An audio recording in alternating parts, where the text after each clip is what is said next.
សាលាបឋមសិក្សាអង្គរភ្នំខ្លុងភូមិខ្លុងឃុំស្រែអំបិលស្រុកស្រែអំបិលនៃខេត្តកោះកុងនៅក្នុងឆ្នាំសិក្សា2024-2025នេះខាងសាលាបានកសាងនៅកញ្ចុះដែលមានទំហំ5ម៉ែត្រគុណនឹង8ម៉ែត្រសសរថ្មដំបូលប្រក់ក្បឿងសកាត្រីកម្រាលការ៉ូឈើរួមទាំងបង់សម្រាប់អង្គុយរង់ចាំរបស់សិស្សានុសិស្សនិងអាណាព្យាបាល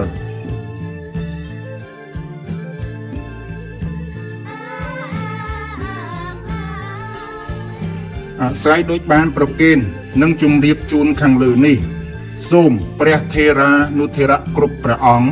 អាយុដំលោកជំទាវអុកញ៉ាលោកស្រីព្រមទាំងសប្បុរសជនទីឆ្ងាយជិតអាចចូលរួមតាមកម្លាំងសទ្ធាជ្រះថ្លាដើម្បីចូលរួមចំណែកអភិវឌ្ឍសាលាបឋមសិក្សាអង្គរភ្នំខ្លុងនិងជួយលើកកម្ពស់គុណភាពអប់រំឲ្យកាន់តែប្រសើរឡើង។